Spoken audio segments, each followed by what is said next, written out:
सह वीर्यं करवावहै तेजस्विनावधीतमस्तु मा विद्विषावहै।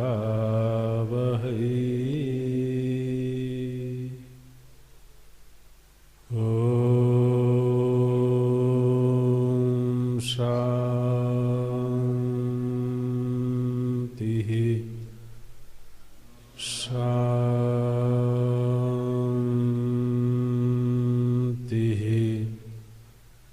शान्तिः।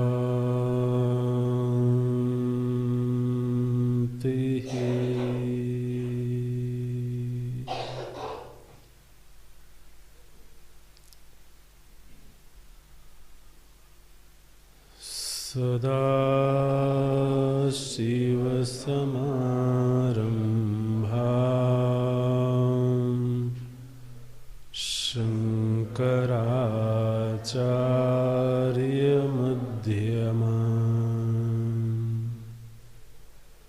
अस्मदाचार्यपर्यन्तां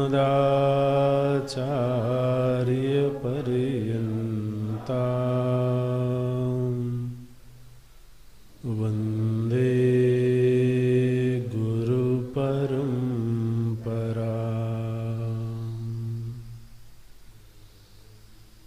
शङ्करं शङ्कराचार्यं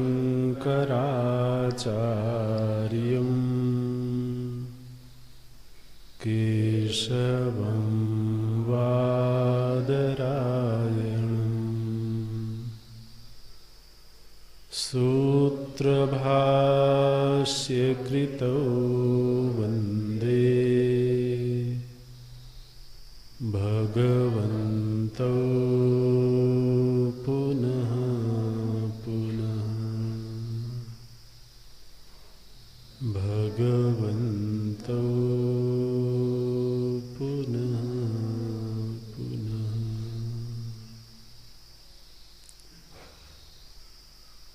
अखण्डं सच्चिदानन्दम् अवाङ्मनसगोचरम्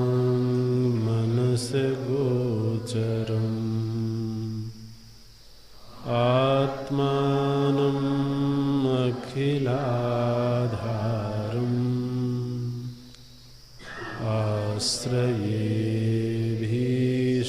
आश्रयेऽभीष्टसिद्धये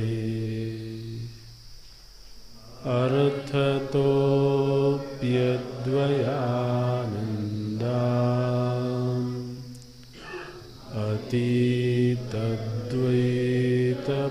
अतीतद्वैतभानतः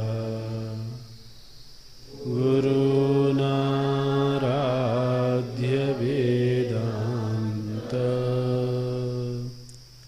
सारं वक्ष्ये यथामति सारं वक्ष्ये यथामति।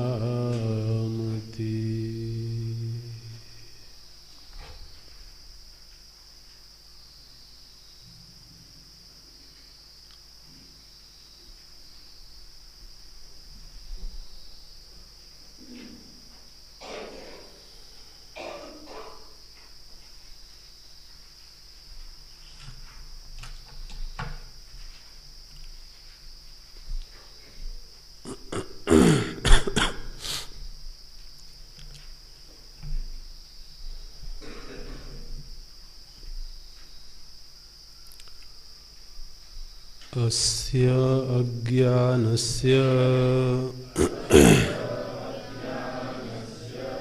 आवरणविक्षेपनामकम्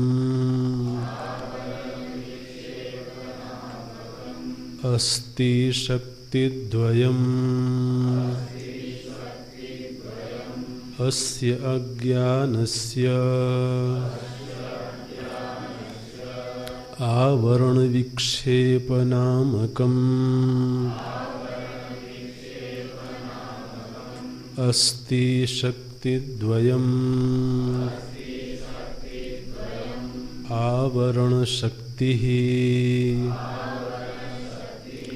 तावत् अल्पोऽपि मेघः अनेकयोजन आयतम् आदित्यमण्डलम् अवलोकयित्री नयनपथपिधायकतया यथा आच्छादयति इव तथा अज्ञानम् परिच्छिन्नम् अपि आत्मानम् अपरिच्छिन्नम् असंसारिणम् अवलोकयित्री बुद्धिविधायकतया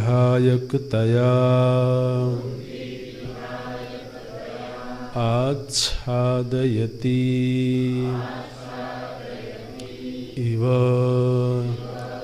तादृशं सामर्थ्यं तदुक्तम् घनच्छन्नदृष्टिर्घनच्छन्नमर्कम्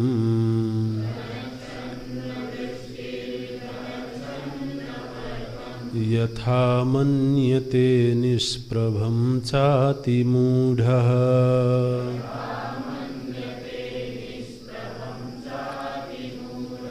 तथा बद्धवद्भाति यो मूढदृष्टेः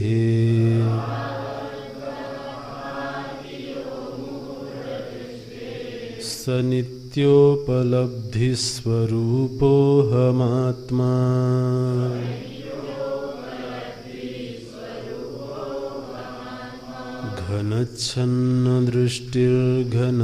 घनच्छन्नदृष्टिर्घनच्छन्नमर्कम्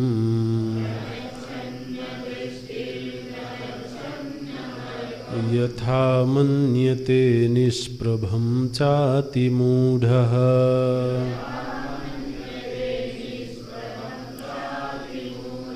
तथा बद्धवद्भाति यो मूढदृष्टेः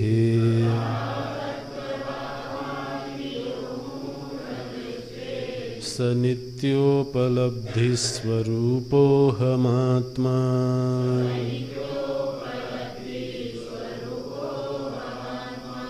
इति अनया आवरणशक्त्या अनया अनयैव आवरणशक्त्या अवच्छिन्नस्य आत्मनः कर्तृत्व भोक्तृत्व सुख दुख मोहात्मक तुच्छ संसार भाव तुच्छ संसार भावनापि संभाव्यते यथा स्व अज्ञानेन आवृतायां रज्ज्वां सर्पत्वसंभावना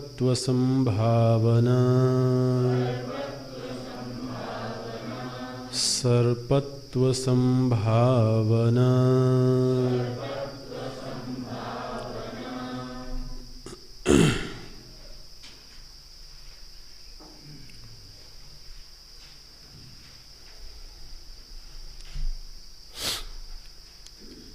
अध्यारोपापवादाभ्यां निष्प्रपंचो प्रपंच्यते इस वेदांत सार ग्रंथ में जो उपदेश की शैली है वो अध्यारोप और अपवाद की शैली है। वेदांत में अनेक तरह से चिंतन की प्रक्रियाएं हैं।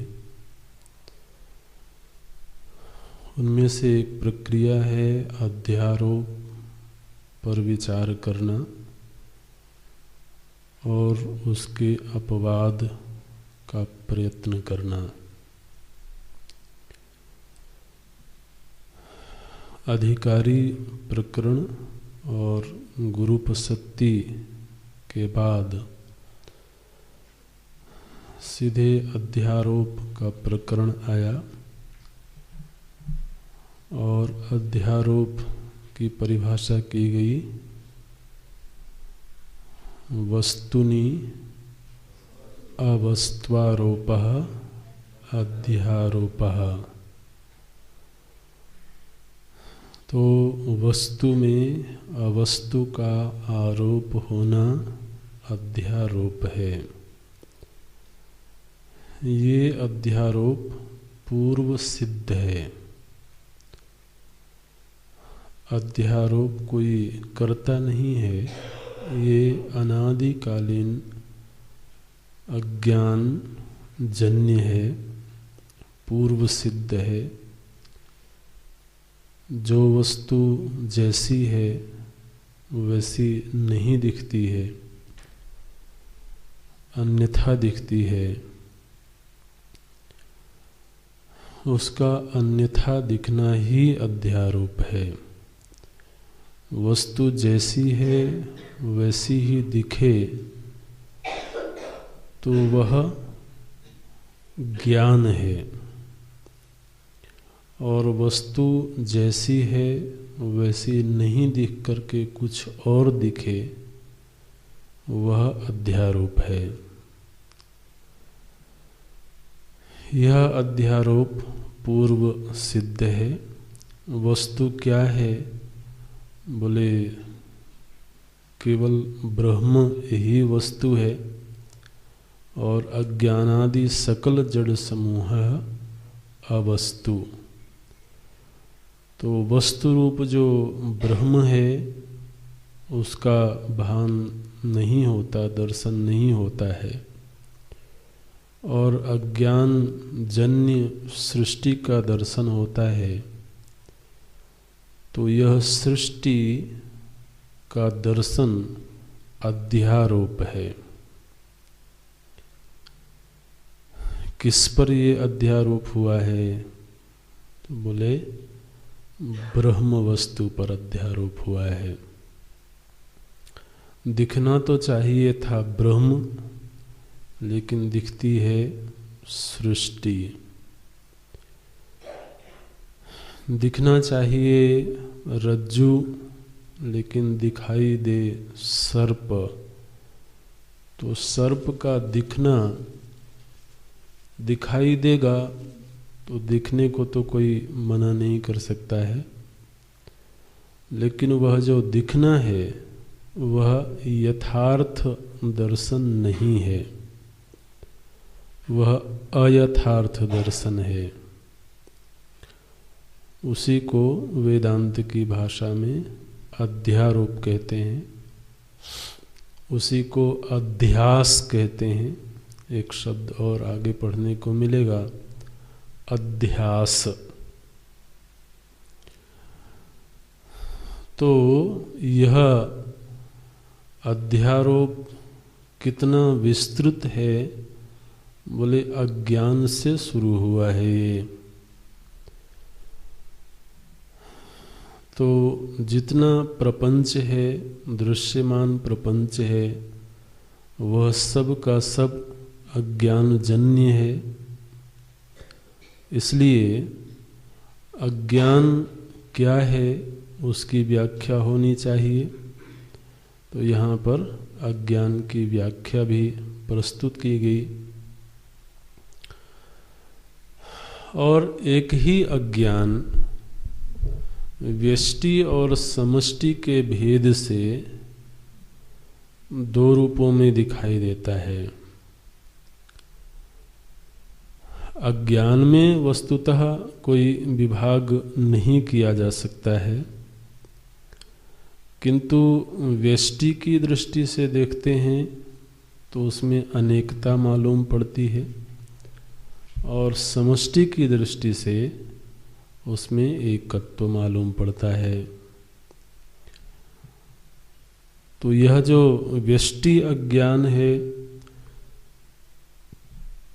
इसमें जब चेतन उपहित हुआ तो उस चेतन की संज्ञा हुई जीव, और वही चेतन जब समष्टि अज्ञान से उपहित हुआ तो उसकी संज्ञा हुई ईश्वर। तो ये वक्तृत्व की सीमा है कि वह चेतन उपहित हुआ, वस्तुतः वो उपहित हुआ नहीं है। लेकिन चूंकि आज के दिन हमारा ऐसा दर्शन है, हमारी ऐसी दृष्टि है, जैसे कि स्फटिक शिवलिंग कभी भी किसी भी पुष्प के सन्निधि से रंगीन नहीं हुआ है, लेकिन देखने वाले की दृष्टि में रंगीन दिखाई देता है, तो वो व्यक्ति कहता है कि लाल पुष्प से उपहित होकर के शिवलिंग लाल दिखाई देता है। उपहित हो करके ऐसा व्यक्ति कहता है, जबकि वस्तुतः वहाँ कोई घटना नहीं घटी है। पुष्प अपनी जगह पर है और शिवलिंग अपनी जगह पर है। दोनों का एक दूसरे से संसर्ग हुआ ही नहीं, एक दूसरे में मिले ही नहीं। इसके बावजूद चूंकि हमको रंगीन दिखा, तो इसलिए ये देखने वाले का वक्तव्य है कि शिवलिंग तो उपहित हो गया। इसी तरह से चेतन मात्र है, वह न तो व्यष्टि अज्ञान से उपहित हुआ है, न समष्टि अज्ञान से उपहित हुआ है, किंतु आज के दिन हमें जीव और ईश्वर पृथक पृथक सत्ता के रूप में मालूम पड़ते हैं, उपलब्ध होते हैं। इसलिए ये हमारी उपलब्धि के आधार पर हम ऐसा कहते हैं कि चेतन व्यष्टि अज्ञान से उपहित होके जीव बना, समष्टि अज्ञान से उपहित होकर के ईश्वर बना, वो बना कुछ भी नहीं। तो ये एक प्रकरण हम लोगों ने पढ़ा, और यह जो व्यष्टि समष्टि का प्रकरण है, इस पर आप जितना ही चिंतन करेंगे उतना ही यह मधुर होता जाता है, उतना ही यह चिंतन में मदद करता है। तो ये जो समष्टि सृष्टि है, ये उस ईश्वर का विग्रह है। जिस तरह से हमारा यह शरीर, हमारा यह व्यष्टि विग्रह शरीर हमारा शरीर है, एक जीव का शरीर है, ठीक इसी तरह से यह समष्टि जगत उस परमात्मा का विग्रह है, उसका शरीर है। इसीलिए व्यक्ति कहीं भी बैठ करके उसकी आराधना कर सकता है, कहीं भी बैठ करके उनको याद कर सकता है। तो जिस तरह से कोई व्यक्ति, आवाज़ इसकी ठीक नहीं है, जिस तरह से कोई व्यक्ति किसी के शरीर के किसी भी अंग में यदि चोट पहुंचाता है तो वो अंततः अंगी को ही चोट पहुंचती है, और यदि किसी भी अंग की सेवा करता है तो वह उस अंगी की ही सेवा होती है। ठीक इसी तरह से यह सृष्टि, जिसके विषय में सभी शास्त्रों ने ये बात कही, मानस में कहा गया निज प्रभुमय देखहि जगत, यह जो जगत है यह जगदीश्वर का विग्रह है, जगदीश्वर का अवतार है। भागवत जी में अनेक जगहों पर यह बात कही गई। तो यह जो वक्तव्य है यह वेदांत के इस व्यष्टि समष्टि के सिद्धांत के आधार पर ही है। एक बार वेदांत का विधिवत तरीके से अध्ययन हो जाए तो फिर ये जो हमारे साहित्य हैं, जो भक्ति ग्रंथ हैं, वो समझ में आने लगते हैं। तो जगत क्या है? बोले जगदीश्वर का विग्रह है। इसलिए जगदीश्वर की उपासना माने जगत की सेवा। जगत ईषधि युक्त सेवनम, है ना? ये सिद्धांत हम एकदम शुरू से पढ़ रहे हैं। तो अब किसी जीव की सेवा करना है तो उसके अंगों की ही सेवा करेंगे। ऐसा तो नहीं होगा कि पहले उसके शरीर के अंदर से जीव को निकालें, देखें कि किधर है वो, फिर उसकी सेवा करें। तो अंग की सेवा से अंगी की सेवा होती है। ये सिद्धांत बिल्कुल अकाट्य है। इसी तरह से यह विराट समष्टि उस ईश्वर का विग्रह है, उसका शरीर है, तो उसके किसी भी अंग की सेवा हो ईश्वर बुद्धि से। अगर केवल जगत बुद्धि से सेवा करेंगे तो वो समाज सेवा होगी। लोग समाज सेवा भी करते हैं, बहुत बड़ी सेवाएं करते हैं। क्या मान कर के सेवा करते हैं? जगत को जगत मान के सेवा करते हैं, जगत को समाज मान के सेवा करते हैं, देश मान कर सेवा करते हैं। तो व्यक्ति के सेवा के पूर्व जो भाव है वह भाव ही महत्वपूर्ण होता है। कोई देश मान के सेवा करता है तो देशभक्त है, कोई समाज मान करके सेवा करता है तो समाज सेवी है, और इसी को कोई अपने प्रभु का विग्रह मान के सेवा करता है तो भक्त हो गया। ध्यान रखें, सेवा का जो कार्य है उस कार्य में कोई बहुत परिवर्तन नहीं होता है। कर्म तो जो समाज सेवक है वो जिस तरह से करेगा वैसे ही देशभक्त भी करेगा, वैसे ही ईश्वर भक्त भी करेगा। लेकिन क्या मान के करता है वो? बोले कि ये समष्टि उसका विग्रह है, इसलिए जब हम इसकी सेवा करते हैं तो जगदीश की सेवा कर रहे हैं।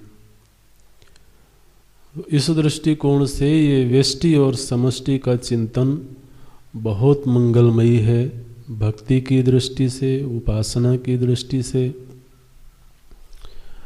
और महाराज भागवत जी में तो ऐसा भी प्रसंग आया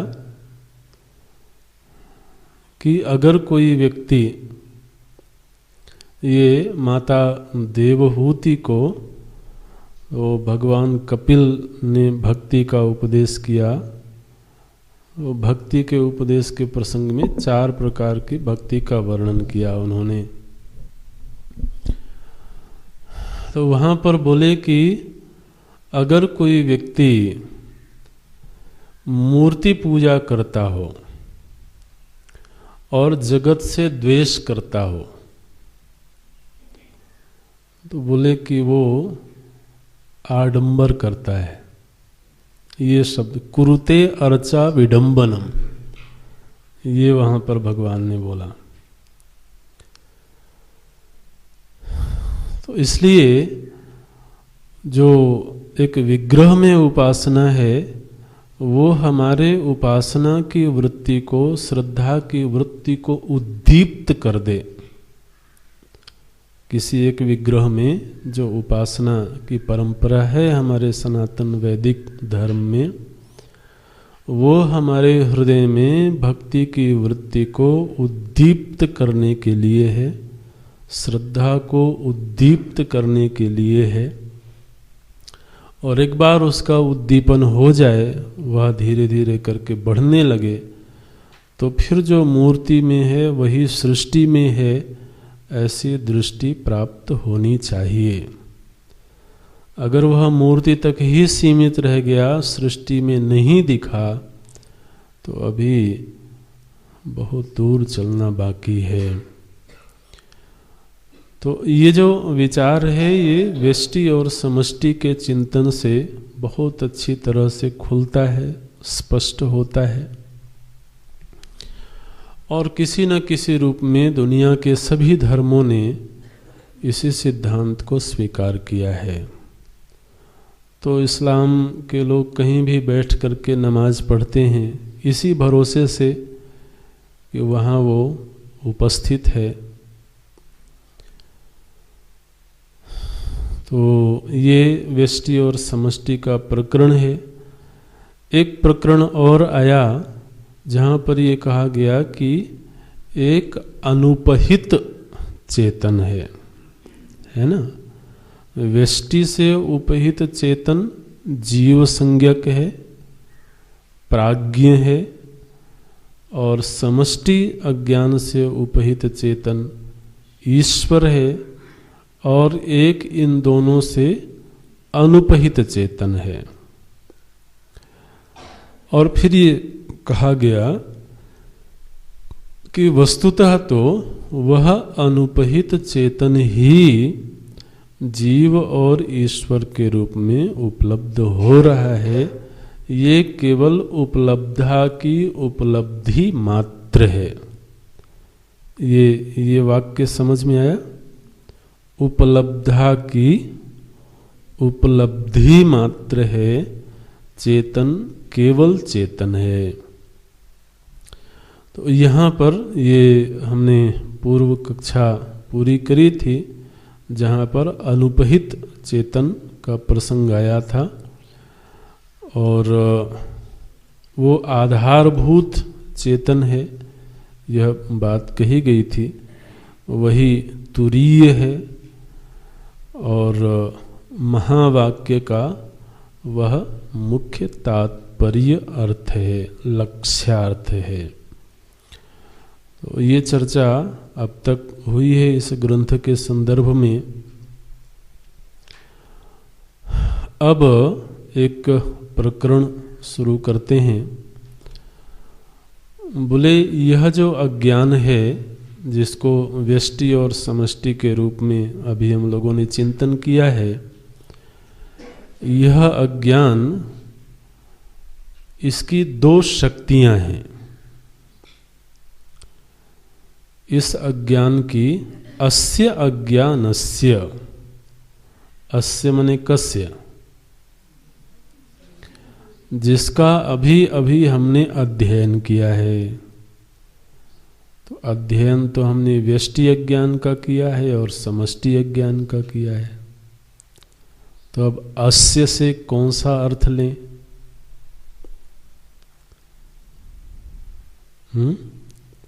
यहां पर क्या कहा गया? अस्य अज्ञानस्य शक्ति द्वयम अस्ति। इस अज्ञान की दो शक्तियां हैं। तो अब अस्य अज्ञानस्य का अर्थ क्या लें?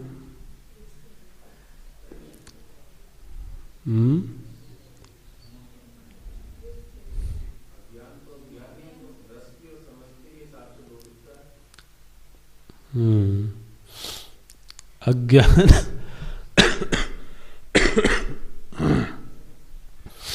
जैसा कि हमने अभी बीच में ही ये बात कही थी कि व्यष्टि और समष्टि के संदर्भ में उसमें विभाग दिखाई देता है, वस्तुतः अज्ञान में विभाग नहीं किया जा सकता है। तो अज्ञान मात्र, यह जो अज्ञान है इसकी दो शक्तियां हैं। कौन कौन सी? बोले आवरण विक्षेप नामकम। आवरण और विक्षेप नाम की दो शक्तियां हैं। तो अब यह अज्ञान शक्ति रूप हो गया है ना। हमने पूर्व में उदाहरण के रूप में ये बात पढ़ी थी, देवात्म शक्तिम स्वगुणैर निगूढ़ाम।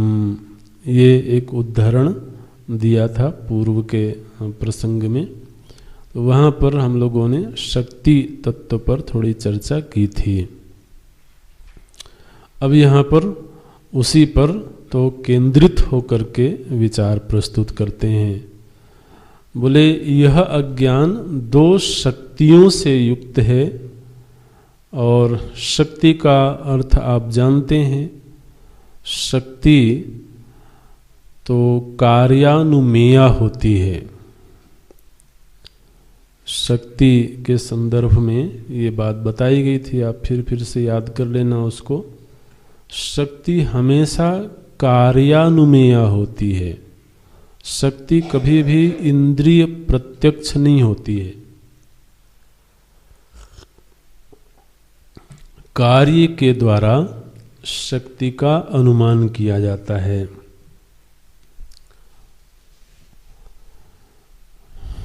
तो यहाँ पर इसकी जो दो शक्तियाँ हैं उनके कार्य क्या हैं, ये कार्यानुमेय समझ में आया? जैसे कि हमारे शरीर में कितनी शक्ति है वह नेत्र का विषय तो नहीं बनेगी। जब हम कुछ वजन उठाते हैं तो उस कार्य को देख करके ये अनुमान होता है कि इतनी शक्ति है। तो कार्य अनुमेया, कार्यानुमेया, कार्य के द्वारा अनुमान करना। तो शक्ति कोई भी हो, चाहे वो शरीर की शक्ति हो, चाहे वो किसी पदार्थ की शक्ति हो, शक्ति का हमेशा ही अनुमान होता है उसके द्वारा संपन्न की जा रही क्रिया के आधार पर। जैसे किसी के पास में कितनी ज्ञान शक्ति है इसका पता कब लगेगा? जब वो कुछ बोले या कुछ लिखे और चुपचाप बैठा रहे तो कैसे पता लगे कि इनके पास कितना ज्ञान है ना। तो महाराज विद्योत्तमा के सम्मुख तो कालिदास को ले जाकर के खड़ा कर दिया गया। बोले बहुत बड़े ज्ञानी हैं ये, और आता जाता कुछ नहीं था उनको। तो पंडितों ने समझा रखा था कि कुछ बोलना मत, बस सिर हिला देना। तो अब ऐसे सिर हिलाने से तो विद्वता का ज्ञान होता नहीं है।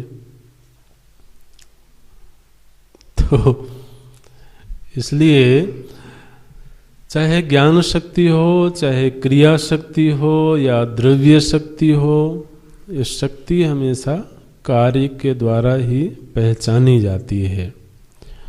यहाँ पर कहा गया कि इस अज्ञान की आवरण और विक्षेप नाम की दो शक्तियाँ हैं। पहचान कैसे होवे? बोले इनका कार्य बताया जाए।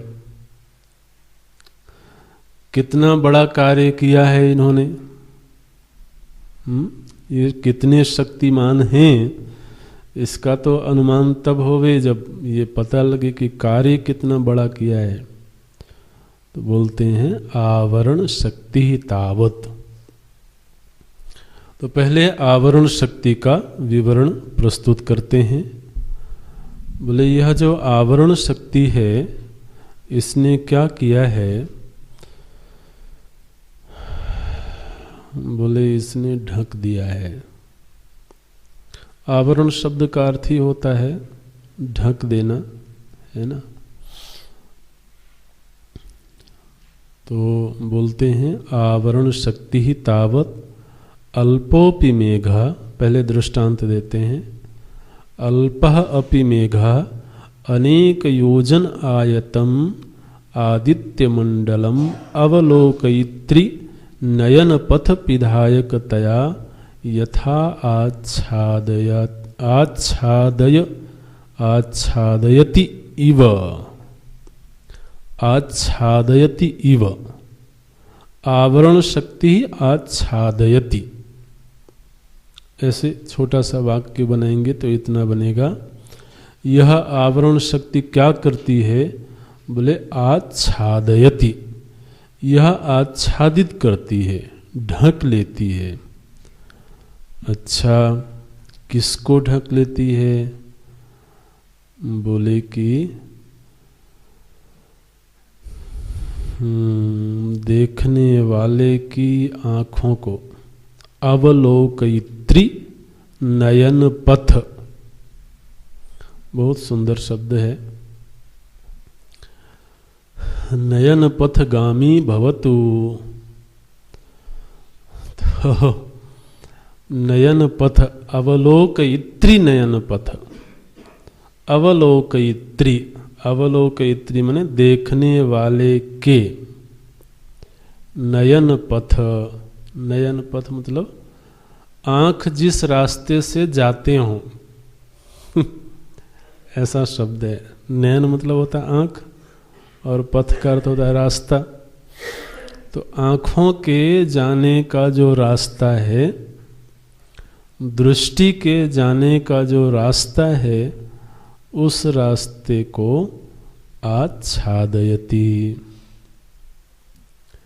अवलोकयित्री नयन पथ पिधायकतया आच्छादयति।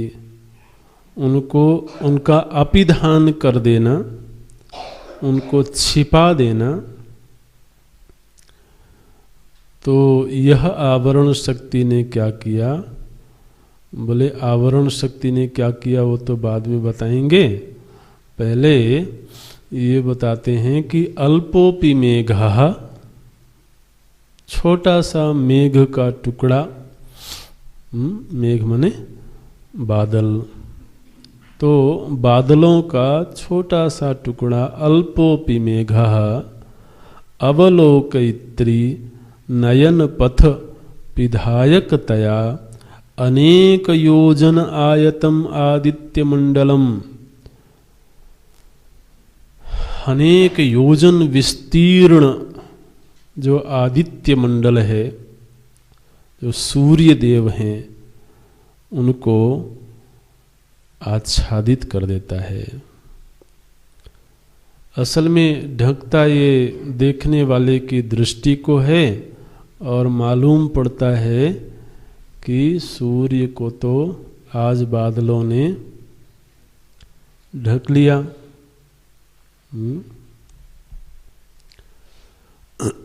जथा गगन घन पटल निहारी झांप्यू भानु कहीं को विचारी। बोले जैसे गगन में तो घन पटल बादल छाए हुए थे, तो गोस्वामी जी बोलते हैं कुविचारी, जिनको अभी अच्छी समझ नहीं प्राप्त हुई है, तो क्या कहते हैं? बोले झांप्यू भानु। बोले आज तो बादलों ने सूर्य देव को ढक रखा है, कहीं कुविचारी। तो बोलते हैं कि यहाँ छोटे से बादल ने, अरे कहाँ तो सूर्य देव अनेक योजन विस्तीर्ण। अब देखिए यहाँ पर आचार्य जी ने ये नहीं बताया कि आदित्य मंडल कितने योजन विस्तीर्ण है। बोले वो हमारी चर्चा का विषय नहीं है, अभी इतना ही बताएंगे कि अनेक योजन विस्तीर्ण है। और मेघ कैसा है? बोले अल्पोपि मेघा, मेघ तो छोटा सा है। महाराज मेघ तो एक भूभाग में ही है, दूसरे भूभाग में भी नहीं है। वहीं से 1 किलोमीटर आगे चले जाएं तो मेघ नहीं दिखेंगे। लेकिन अब चूंकि हमारे आँखों के सामने जो रास्ता जा रहा है आदित्य मंडल की ओर, उस रास्ते को अल्पः अपि मेघः तो आच्छादयति। ये दृष्टांत को याद रखेंगे, बड़ा सुंदर दृष्टांत है। यहाँ पर 2-3 बातें हैं। एक बात यह है कि मेघ ने सूर्य को नहीं ढका, देखने वाले की दृष्टि को ढका, है ना। अच्छा, देखने वाले की दृष्टि को पूरी तरह से नहीं ढका, अन्यथा आंखें बंद हो जाती। आंखें खुली हुई हैं, उसको कुछ दिख रहा है, लेकिन सूर्य नहीं दिख रहे हैं, बादल दिख रहे हैं। तो ये नहीं कहा गया यहां पर कि नयन पिधायकतया। क्या कहा गया है? नयन पथ पिधायकतया। वो जो देखने की दृष्टि है उसमें ये आच्छादन हुआ है। तो एक बात बड़ी स्पष्ट है वेदांतों में कि जो अज्ञान है, जो आवरण शक्ति है, क्या वो आत्मा को ढक सकती या देखने वाले को ढकती है? यदि देखने वाले को ढकती है तो देखने वाला आत्मा से भिन्न हुआ फिर, है ना। ये प्रश्न सारे आएंगे, इन पर हम लोग विचार करेंगे। लेकिन दृष्टांत को पहले अच्छी तरह से हमें समझ लेना है। दृष्टांत से आगे दार्ष्टान्त में कई बातें खुलती हैं। तो बादल केवल देखने वाले को ही ढकते हैं, एक बात। दूसरा, हम आरोप करते हैं कि सूर्य को ढका है। देखने वाला कभी ये नहीं कहता है कि बादलों ने मेरी दृष्टि को ढका है। कोई कहता है? यही कहते हैं कि सूर्य को ढका है। उचित क्या था कहना? मेरी दृष्टि को ढका इन्होंने। तो ढका कुछ और गया है, हम आरोप कहीं और करते हैं। एक तो ये बात है। दूसरा, जिस पर हम आरोप करते हैं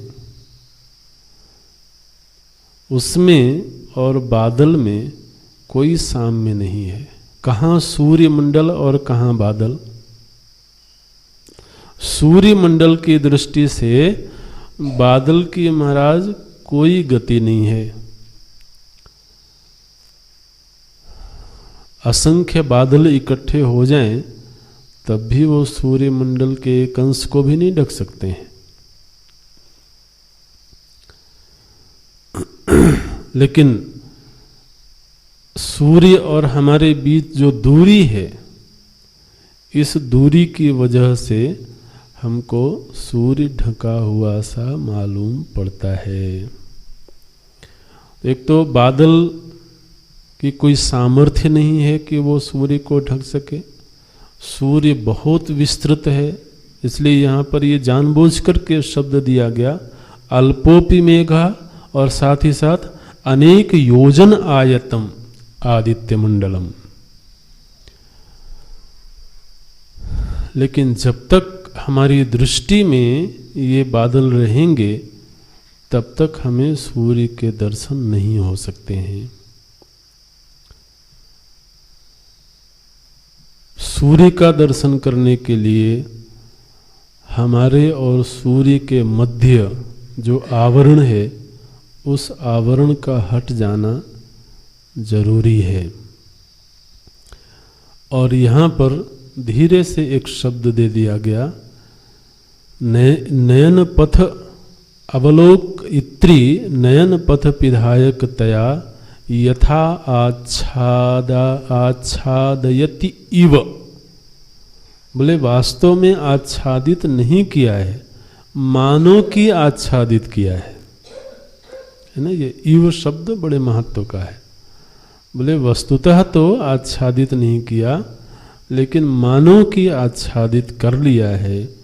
ठीक इसी तरह से तथा अज्ञानम, इसी तरह से यह अज्ञान, अज्ञान माने अज्ञान की आवरण शक्ति है ना। ऐसे ही इस अज्ञान की जो आवरण शक्ति है वह कैसी है? बोले परिच्छिन्नम अपि।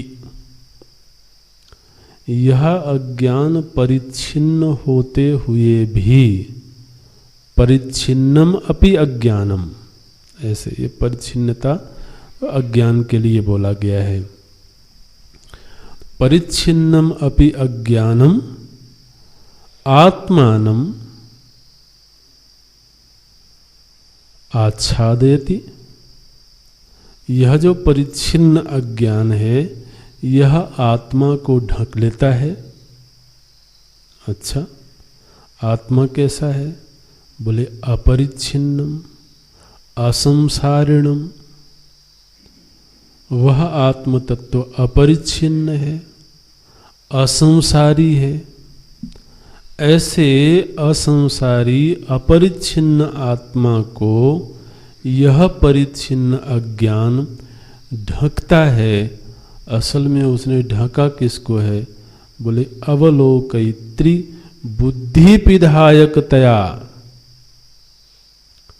वहां पर तो बादलों ने नयन पथ का आच्छादन किया था, यहाँ पर इस अज्ञान ने देखने वाले की बुद्धि में आच्छादन किया है। ये हर शब्द पर ध्यान देना। अवलोकयित्री, अवलोकयित्री मने जो आत्मा को देखना चाहता है। अवलोकयित्री बुद्धि, आत्मदर्शन के इच्छुक, आत्मदर्शन करने वाले व्यक्ति की जो बुद्धि है, उस बुद्धि का पिधायकतया, उसके बुद्धि को ढक करके मानो कि आत्मानम आच्छादयति इव। मानो कि इस अज्ञान ने आत्मा को ही ढक लिया है। तो यहाँ पर दृष्टांत और दार्शांत के साथ जो साम्य देखना है, वहाँ पर मेघ के लिए कहा गया था अल्पोपि मेघा, है ना। यहाँ अज्ञान के लिए कहा गया परिच्छिन्नम अपि अज्ञानम। वहाँ आदित्य मंडल के लिए कहा गया था अनेक योजन विस्तीर्ण आदित्य मंडल, और यहाँ आत्मा के लिए कहा गया अपरिच्छिन्नम असंसारिणम। तो आत्मा अपरिच्छिन्न है, अज्ञान परिच्छिन्न है। तो इस परिच्छिन्न अज्ञान ने अपरिच्छिन्न आत्मा को ढक लिया है, ऐसा हमको मालूम पड़ता है। वस्तुतः इस अज्ञान ने देखने वाले की बुद्धि को आच्छादित किया है। तो चूंकि देखने वाले की बुद्धि आच्छादित हुई, और आरोप क्या किया कि इस आवरण शक्ति ने आत्मा को आच्छादित कर दिया। इस अज्ञान में और आत्म वस्तु में कोई साम्य ही नहीं है। जिस तरह से आदित्य मंडल और बादलों में कोई साम्य नहीं है, लेकिन फिर भी बादलों से ढका हुआ मालूम पड़ता है।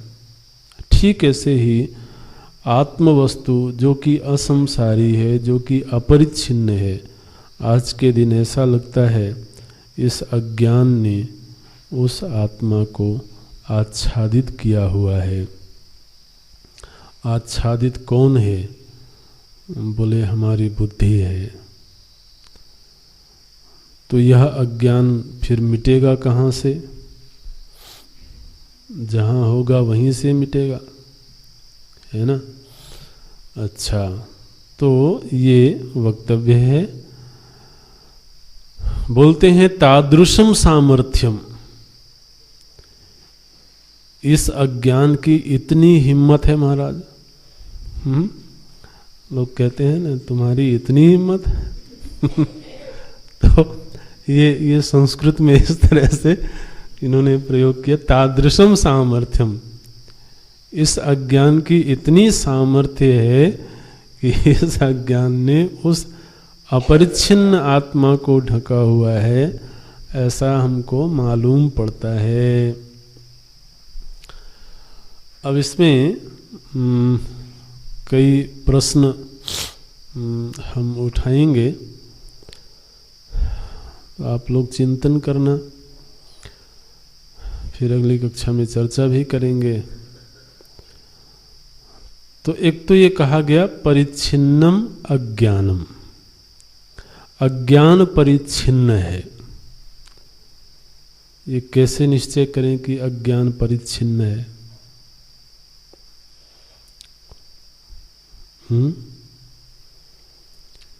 क्योंकि अज्ञान त्रिगुणात्मक है, ये हमने पढ़ा है ना। और उस त्रिगुणात्मक अज्ञान से समूचा जगत पैदा हुआ है। तो उसी से देह आकाश भी पैदा हुआ है। तो फिर ये अज्ञान परिच्छिन्न है, ये कैसे निश्चय किया जाए? क्योंकि यहाँ पर तो कहा गया अज्ञानम परिच्छिन्नम आत्मानम अपरिच्छिन्नम। एक बात तो ये है। दूसरी बात ये है कि ये कहा गया कि इसने, इस अज्ञान ने देखने वाले की बुद्धि को ढका है। माने यह अज्ञान कहाँ है? बुद्धि में है। जबकि बुद्धि तो अज्ञान से उत्पन्न हुई है। तो अज्ञान को बुद्धि के पहले होना चाहिए।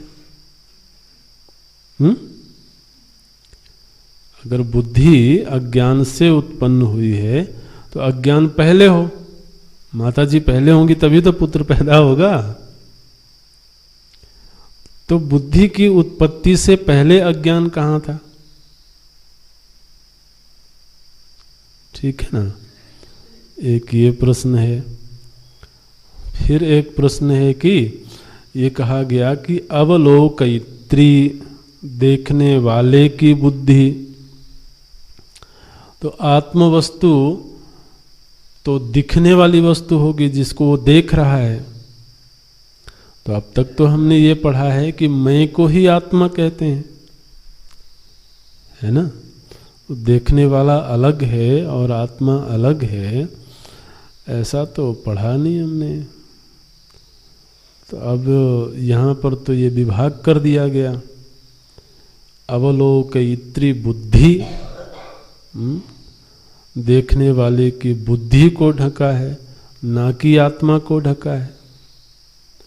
तो एक प्रश्न ये भी उठता है कि फिर देखने वाला अलग हो गया और दिखने वाली आत्मा अलग हो गई। मानो कि थोड़ी देर के लिए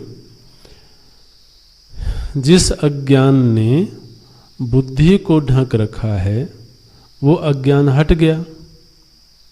तो अज्ञान हट गया तो क्या आत्मा दिख जाएगी? भाई बात तो यही है ना कि देखने वाले की बुद्धि को ढका है। तो मानो थोड़ी देर के लिए कल्पना में ही सही कि उस बुद्धि से अज्ञान को हटा दिया हमने। तो अज्ञान को हटा देने पर जिस तरह से बादलों के हट जाने पर देखने वाले की दृष्टि के सामने आदित्य मंडल आ जाता है, सूर्य भगवान दिख जाते हैं, तो क्या इसी तरह से देखने वाले की बुद्धि से अज्ञान हट जाए तो आत्मदेव सामने आ जाएंगे, आत्मा दिख जाएगी। और यदि दिख गई तो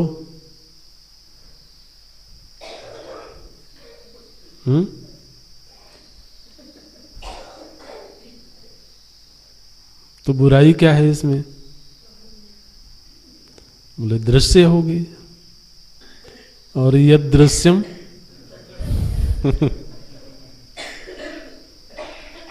ठीक है ना। तो आप विचार करिए अभी इन प्रश्नों पर। देखते हैं अगली कक्षा में। अगली कक्षा माने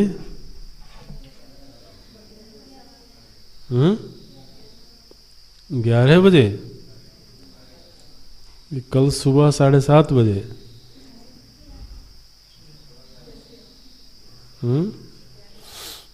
देखते हैं।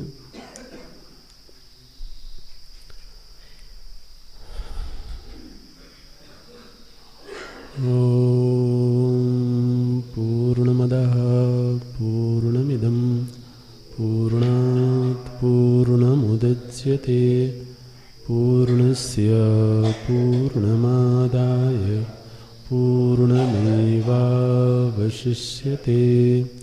ॐ शान्ति शान्ति शान्तिः। हरिः ॐ।